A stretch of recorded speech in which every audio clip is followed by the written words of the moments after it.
बार फिर से स्वागत है आपका आपके अपनी YouTube channel unique academic institute में। मैं राहुल चौधरी हमेशा की तरह एक बार फिर से आपके साथ हूं और आज मैं आपके लिए लेकर आया हूं जो आज आपकी परीक्षा संपन्न हुई है इंग्लिश की, इंटरमीडिएट साइंस और कॉमर्स की।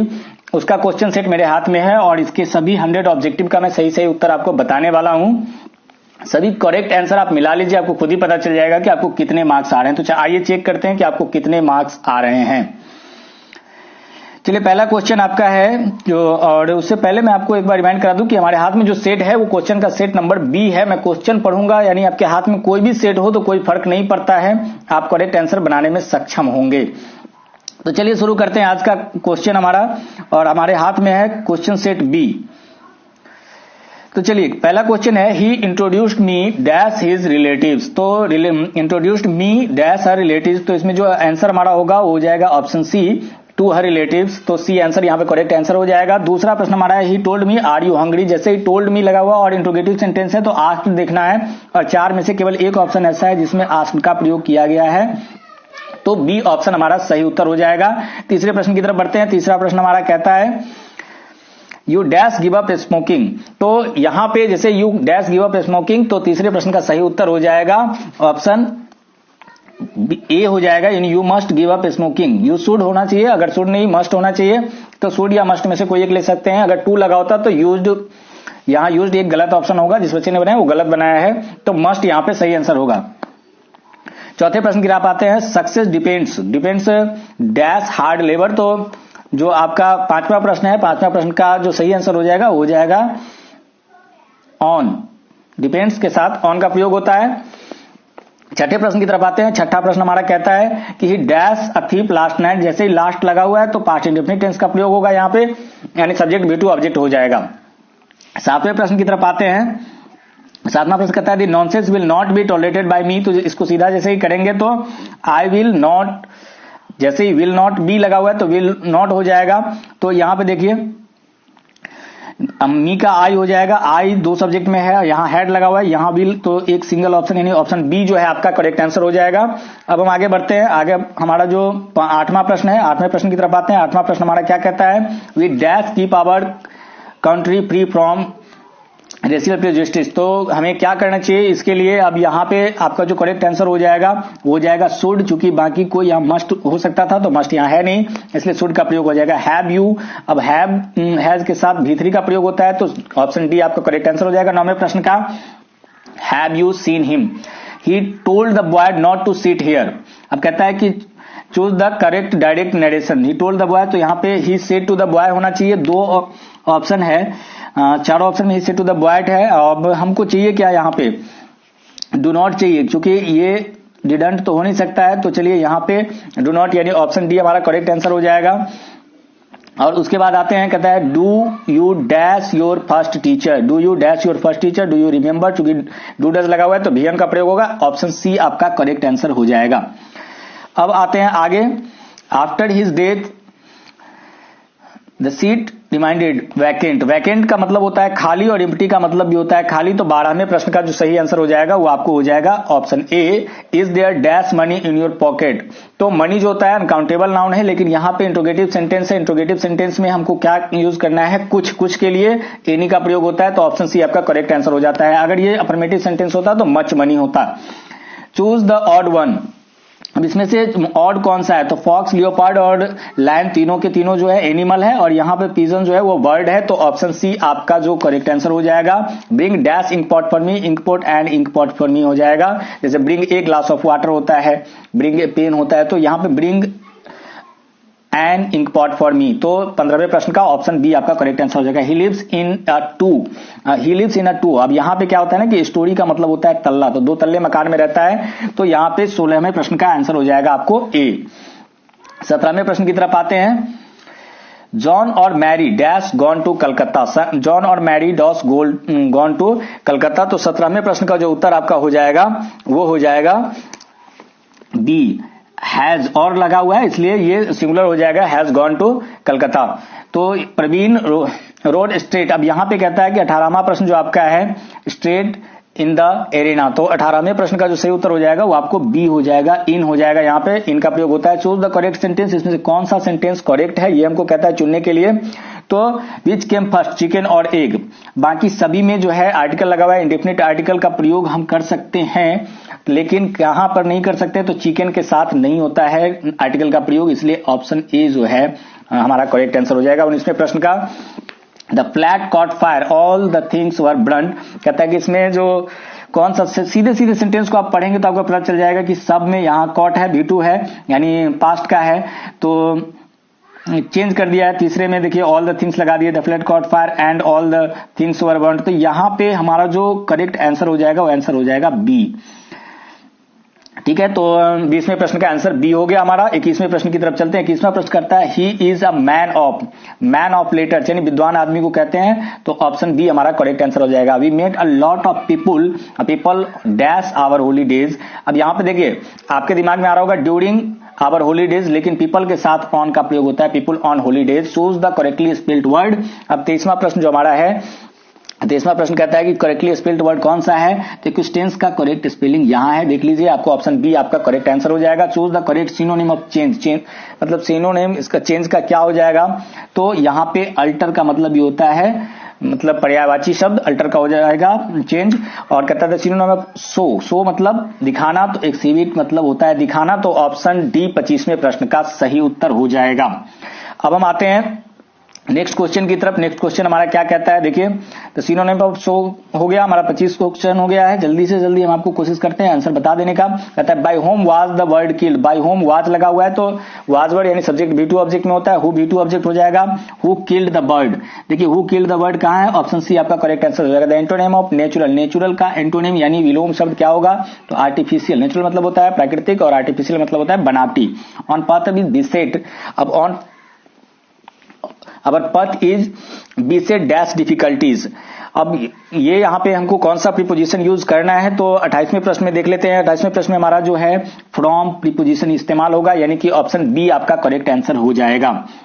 आई dash you to read the book carefully, I dash you advise होगा। अब दो एडवाइस यहां पे लिखा हुआ है, यहां पे हमको वर्ब लेना है, तो ADVISE एडवाइस जो है ये वर्ब है। सी ऑप्शन जो है वो नाउन हो जाता है एडवाइस, इसलिए वो हमारा आंसर नहीं हो सकता है। Dash I could sing, I could have संग। अब यहां पे वुड लगा हुआ है, सेंटेंस आपको पता है टाइम एंड टेंस में इफ से शुरू होगा यहां पे, तो जो आपका 30वां प्रश्न है उसका आंसर हो जाएगा ए। अब हम आते हैं 31वें प्रश्न की तरफ। He is attentive dash his duty, तो 31वां प्रश्न जो हमारा कहता है, तो यहां पे आपका जो करेक्ट आंसर हो जाएगा वो आंसर हो जाएगा ए, यानी कि to, attentive to his duty. अब 32वें प्रश्न, when I finished my work I asked dash teacher to check it, तो अपने टीचर से बोलेंगे ना my teacher to check it, तो ये आपका यहाँ पे ऑप्शन सी करेक्ट आंसर हो जाएगा 32वें प्रश्न का। 33वें प्रश्न की तरफ आते हैं। Those are probably the dash furniture in the showroom.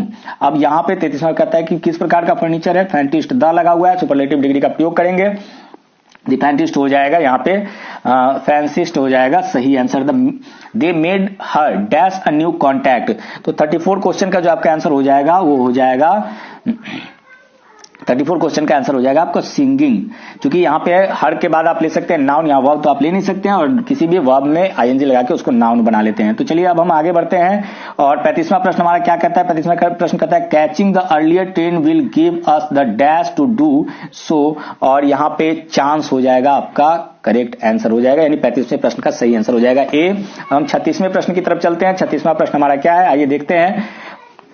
Reshma bought what she wanted, अब यहां पे कह रहा है कि choose the correct question tag, तो जैसे ही V2 लगा हुआ है तो डिडंट सी हो जाएगा, यानी ऑप्शन डी आपका करेक्ट आंसर हो जाएगा। He has dash the prize, he has have has के साथ भीतरी लगता है, तो वन द प्राइज हो जाएगा। 37वें प्रश्न का आंसर हो जाएगा आपका D. Choose the correct sentence, इसमें कहता है कि कौन सा सेंटेंस सही है, तो 38 प्रश्न का जो करेक्ट सेंटेंस है, देखिए पहला सेंटेंस आपको देखने में सही लगता है, लेकिन you can vote only when you are 18, तो हम सिर्फ एक बार वोटिंग नहीं करते हैं, हम 18 के बाद हमेशा वोट करते हैं, तो you vote as you are 18, आप जैसे ही 18 के होते हैं आपको वोटिंग का अधिकार मिल जाता है, यानी 38वें प्रश्न का आंसर हो जाएगा D. Dash he went for a walk, तो यहां पे हो जाएगा as usual he went for a walk, यानी कि वो हमेशा की तरह टहलने के लिए गया। और अब आते हैं can not give you money dash I have none, अगर मेरे पास नहीं है तो मैं आपको नहीं दे सकता, इसलिए यहां पे 40वें प्रश्न का आंसर हो जाएगा सी। अब हम आते हैं 41वें प्रश्न की तरफ। 41वां प्रश्न हमारा क्या कहता है, देखिए rules dash B observed at a cost, तो एट अ कॉस्ट का मतलब होता है किसी भी कीमत पर, तो यहां पे होना चाहिए था मस्ट, लेकिन मस्ट हमारे पास नहीं है, तो हम क्या करेंगे, हमारा आंसर हो जाएगा शुड। तो चलिए हम आते हैं 42वें प्रश्न की तरफ। She has learned her lesson, choose the correct passive voice. Has learned है तो हैव बीन हो जाएगा। तो देखिए लेसन्स लगा हुआ है, प्लूरल है, इसलिए हैव बीन का प्रयोग करेंगे, यानी ग्रुप क्वेश्चन नंबर इसका आंसर हमारा हो जाएगा डी 42वें प्रश्न का उत्तर। Give one word substitution, a person who presents radio television programme, जो रेडियो टेलीविजन प्रोग्राम प्रेजेंट करते हैं, जो सामने से आकर के रेडियो टेलीविजन पे प्रोग्राम प्रेजेंट करते हैं, तो यहाँ पे एंकर जो होता है वो सामने से आकर के प्रेजेंट करता है, एंकरिंग करना कहते हैं उसको। आर्चर तो हो नहीं सकता, एस्ट्रोनॉट तो होगा नहीं, एंथ्रोपोलॉजिस्ट भी नहीं होगा, तो यहाँ पे एंकर इसका सही आंसर हो जाएगा। हिज ऑनेस्टी एंड फेथफुलनेस 44वें प्रश्न में हम आते हैं। तो यहाँ पे आपका जो 44वां प्रश्न होगा उसका सही आंसर हो जाएगा आंसर ये, चूंकि एंड लगा हुआ है तो ये सिंगुलर में गिना जाता है, इज यानी करेक्ट आंसर हो जाएगा। तो 44वें का आंसर हो जाएगा ए। अब हम कहते हैं कि 45वें प्रश्न की तरफ आते हैं। 45वां प्रश्न हमारा क्या कहता है? 45वां प्रश्न हमारा कहता है कि he is happy of being here. Happy का कहता है विलोम शब्द चुनने के लिए, तो हैप्पी का विलोम शब्द क्या होता है? सैड होता है, तो बी करेक्ट आंसर हो जाएगा। Ram said to Shyam what are you reading, correct indirect speech कहता है। जैसे व्हाट आर यू लगा हुआ है तो आस्क्ड देख लेंगे कहां है हमारा, तो जैसे ही आस्क्ड देखेंगे तो ओनली एक ही ऑप्शन हमारे पास ऐसा है जिसमें आस्क्ड का प्रयोग किया गया है, तो ऑप्शन ए 46वें प्रश्न का सही आंसर हो जाएगा। Choose the correctly spelled word, अब इसमें कौन सा स्पेलिंग जो है वो सही है, तो 47वें प्रश्न का सही आंसर हो जाएगा सी। यहाँ पे करेक्ट एक्सहिबिटेशन का करेक्ट आंसर यहाँ पे सी हो जाएगा। 48वें प्रश्न you need to buy dash dictionary, a dictionary यहाँ पे हो जाएगा करेक्ट आंसर, यहाँ पे ए सही आर्टिकल हो जाएगा। I would have bought a new car for her but it was too, यहां पे आपको सी हो जाएगा 49वें प्रश्न का उत्तर, जिसमें कहते हैं कि I would have bought a new car for her but it was too expensive, यानी ये बहुत महंगा हो जाएगा अगर हम खरीदते हैं, तो क्या आंसर सी हो जाएगा? करेक्ट आंसर वाज हो जाएगा, क्योंकि वर्ड लगा नहीं सकते हम यहाँ पे इट के साथ, और कैन हो नहीं सकता है, और चूंकि ये पास्ट में सेंटेंस है इसलिए वाज का प्रयोग हम यहाँ पे करेंगे। अब यहाँ पे आते हैं 50वें प्रश्न की तरफ। आधा सफर बहुत जल्दी तय कर लिया हमने, the aeroplane flies faster than birds, और इसको कहता है निगेटिव में चेंज करने के लिए, तो चूंकि इसमें कोई वर्ब हेल्पिंग वर्ब नहीं लगा हुआ है, तो यानी प्रेजेंट इंडेफिनिट का सेंटेंस का वाक्य है, इसलिए डज नॉट का प्रयोग होगा। The aeroplane does not fly faster than birds, 50वें प्रश्न का आंसर हो जाएगा ए। ही वाज बॉट के साथ अप का प्रयोग होता है, 51वें का आंसर हो जाएगा आपको सी यानी up. Choose the incorrect sentence, इसमें से कौन सा सेंटेंस जो है वो इनकरेक्ट है, तो होली फॉल्स इन मार्च सही है। Do you like cricket, cricket के साथ आर्टिकल का प्रयोग नहीं होगा, ठीक है। ही स्पीक्स इंग्लिश, ये भी ठीक है। We saw deers in the zoo, तो डियर का प्लूरल भी डियर ही होता है, यानी डियर्स, ये गलत सेंटेंस है, तो डी इसका करेक्ट आंसर हो जाएगा। Keep quiet we dash to the radio, तो we are listening to the radio, ये टाइम टेंस का सेंटेंस है, काफी आपने इसका प्रैक्टिस किया है, तो 53वें प्रश्न का आंसर हो जाएगा आपको ए। अब हम आते हैं 54वें प्रश्न की तरफ। Choose the correctly spelled word, इसमें से कौन सा वर्ड जो है वो सही स्पेल किया गया है, तो फर्दर का सही स्पेलिंग होता है FURTHER, तो ये सी जो है आपका सही आंसर हो जाएगा 54वें प्रश्न का। और 55वां है चूज द करेक्ट सेंटेंस, कौन सा सेंटेंस सही है, तो she will return to India tomorrow, she return to tomorrow लगा हुआ है तो पास्ट में हो नहीं सकता है, बी होगा नहीं, हैज भी नहीं हो सकता है, और हैड भी नहीं हो सकता है, तो ए आपका करेक्ट आंसर हो जाएगा 55वें प्रश्न का। 56वें प्रश्न की तरफ आते हैं। Dash is bad for health, smoking is bad for health, यानी डी आपका करेक्ट आंसर हो जाएगा 56वें प्रश्न का। 57वें प्रश्न में आते हैं। Holi is dash important festival, Holi is an important festival, तो ये यहाँ पे बी करेक्ट आंसर आपका हो जाएगा। चलिए अब हम आते हैं 58वें प्रश्न की तरफ। 58वां प्रश्न हमारा क्या कहता है? Choose the correctly spelled word, इसमें से कौन सा वर्ड जो है वो करेक्टली स्पेल्ड है? एक्चुअल, ACTUAL, एक्चुअल का सही स्पेलिंग होता है, तो सी आपका करेक्ट आंसर हो जाएगा। अब हम आते हैं 59वें प्रश्न की तरफ। 59वां प्रश्न हमारा क्या कहता है ये देखते हैं। We will never forget this experience, choose the correct passive voice, this experience will never be forgotten, देख लेते हैं कहां this experience will never be forgotten by me, तो यहाँ पे सी आपका करेक्ट आंसर हो जाएगा। चलिए उसके बाद one who dies for a noble cause is, जो व्यक्ति किसी खास कारण से मरता है वो शहीद कहलाता है, तो माइटर हो जाएगा, यानी करेक्ट आंसर हो जाएगा आपका ऑप्शन ए। अब हम आते हैं बुक की तरफ, यानी 60 प्रश्न हमारा सॉल्व हो गया है, वो भी मात्र 15 मिनट में। अब हम बुक की तरफ आते हैं, देखिए कितना जल्दी जल्दी हम आपको बताने जा रहे हैं। तो बुक में आते हैं। 60वां प्रश्न हमारा कहता है, 61वां प्रश्न कहता है now the leaves are falling fast talks about the dash of human life, तो ह्यूमन लाइफ के किस विषय में बात करता है, तो फ्रस्ट्रेशन के बारे में बात करता है। ये आपका करेक्ट आंसर हो जाएगा। और 62वें number, the west the last ओगिस hours by hours is from, ये किससे लिया गया है, तो 62वें प्रश्न का जो आपका सही उत्तर हो जाएगा वो हो जाएगा ऑप्शन सी, ये ऑड टू एटम की पंक्तियां हैं, ऑड टू एटम से ली गई है। और and when I crumble who will remember who is I in the line, इस लाइन में कौन है, तो पोएट स्वयं कहता है कि जब when I crumble, और जब मैं रोऊंगा तो फिर कौन, ये जो उन्होंने लिखा है एनिपिटाफ से ये आपका प्रश्न है। और अब आगे देखते हैं 64वें प्रश्न की तरफ। In heart at peace, in hearts at peace under an English heaven is from, ये कहां से लिया गया है, तो दी सोल्जर का ये पंक्ति है, दी सोल्जर से ली गई है ये पंक्ति। तो 64वें प्रश्न का करेक्ट आंसर हो जाएगा ऑप्शन डी, यानी ऑप्शन डी जो है ये इसका करेक्ट आंसर हो जाएगा। 65वें प्रश्न की तरफ आते हैं। English language is much younger than Sanskrit and Persian, तो यंगर यहाँ पे करेक्ट आंसर हो जाएगा, ऑप्शन बी आपका सही हो जाएगा। The world drama comes from, ये मॉडल सेट का क्वेश्चन है, आपको याद होगा मॉडल सेट का आंसर मैंने बनाया था, तो ग्रीक यहाँ पे सही आंसर हो जाएगा। हु रोट द स्कॉलर गिप्सी, किसने स्कॉलर गिप्सी लिखा है, तो इसका जो सही आंसर हो जाएगा 67वें प्रश्न का वो हो जाएगा आपको ऑप्शन ए आपका सही आंसर हो जाएगा, मैथ्यू आर्नोल्ड के द्वारा ये लिखा गया है। उसके बाद dash is called the father of modern novel, तो फीडिंग को फादर ऑफ मॉडर्न नोवेल कहा जाता है। और ये आपके 68वें प्रश्न का जो सही आंसर हो जाएगा वो हो जाएगा ऑप्शन बी, 67वें का ए और 68वें प्रश्न का आंसर हो जाएगा बी। आप स्क्रीनशॉट लेकर के बाद में आपका अगर कोई दूसरा सेट है तो मिला सकते हैं, वैसे मैं प्रयास करूंगा कि आज 2-3 सेट में आपको आंसर उपलब्ध कराऊं जो भी क्वेश्चन मेरे पास पहुंच जा रहे हैं। उसके बाद बात करते हैं the Gujarati equivalent for civilization means good conduct, ये महात्मा गांधी के द्वारा लिखा गया है, इंडियन सिविलाइजेशन कल्चर की पंक्ति है। तो सी 69वें प्रश्न का सही आंसर हो जाएगा। Nanu Kaka was coming to Delhi to, किससे मिलने आ रहे थे, तो सी सम मिनिस्टर्स, कुछ मंत्रियों से मिलने के लिए वो आ रहे थे। Dash works include lips of grass and drum, तो ये लिप्स ऑफ ग्रास किसकी रचना है, ड्रम टैप्स किसकी रचना है, तो 71वें प्रश्न का जो सही उत्तर आपका हो जाएगा वो हो जाएगा ऑप्शन ए, यानी वाल्ट व्हिटमैन की रचना है। और उसके बाद कहते हैं हु रन स्कॉल्डिंग, तो यहाँ पे ट्रोल्स, यहाँ पे now the lips are falling fast, तो 72वें का आंसर हो जाएगा आपको ए। उसके बाद है when we speak of the freedom of press we usually mean freedom in dash a sense, यानी आप आपके ऑप्शन में देख लीजिए, तो आपको 73वें प्रश्न का जो सही उत्तर हो जाएगा ऑप्शन सी यानी कि टेक्निकल।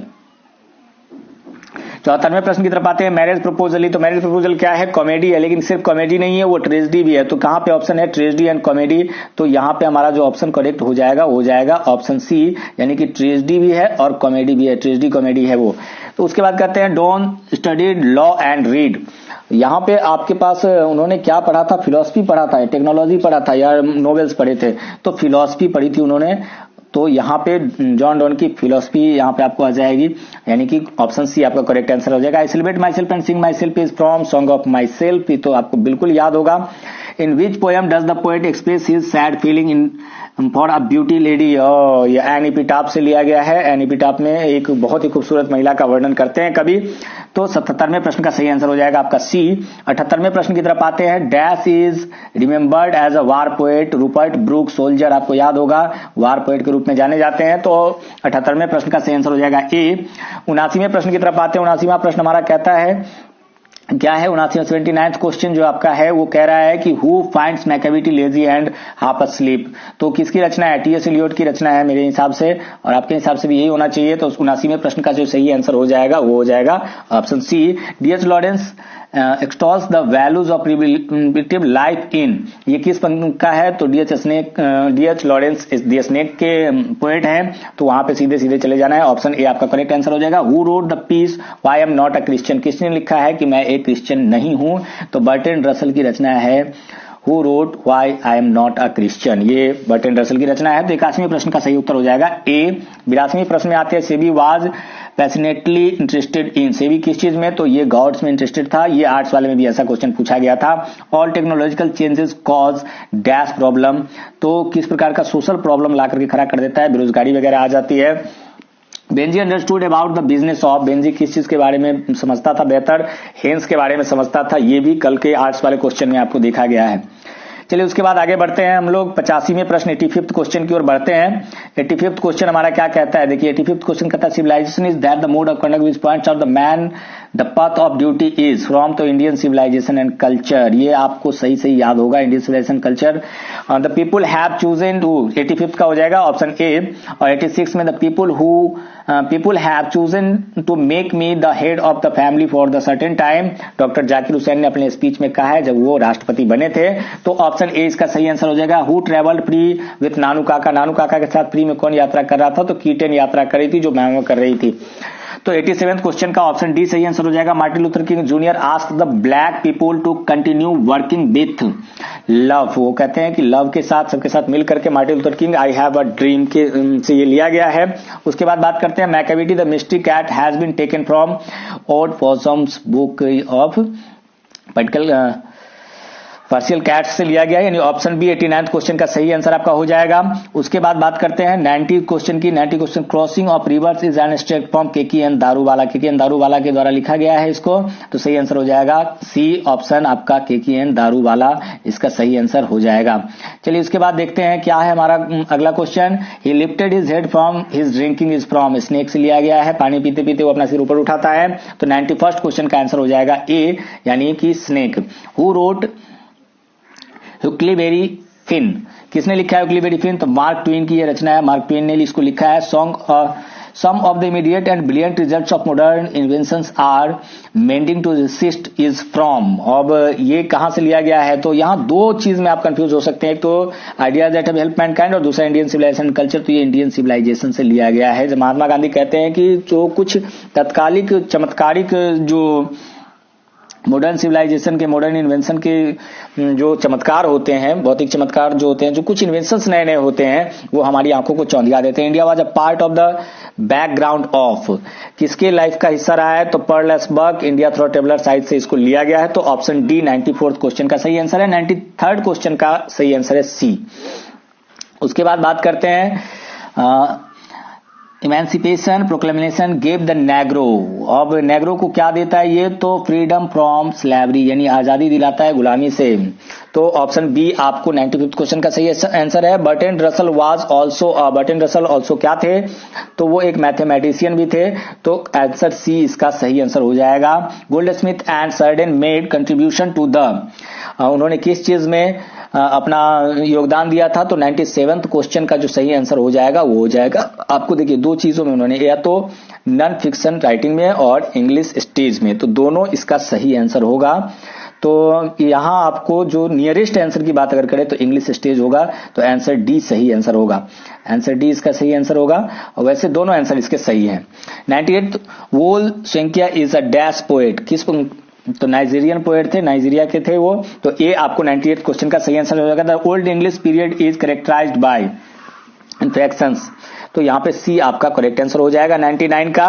और कहता है a major linguistic change in English is the great vowel shift, यानी ए आपका करेक्ट आंसर हो जाएगा 100 क्वेश्चन का। तो जल्दी से जल्दी मैंने कोशिश किया कि 100 ऑब्जेक्टिव का आपको सही सही आंसर बता दूं, और फिर मैं आपके साथ जुड़ूंगा हिस्ट्री के क्वेश्चन के साथ और इंग्लिश के दूसरे सेट्स के साथ भी जुड़ने का प्रयास करूंगा। तब तक के लिए गुड बाय।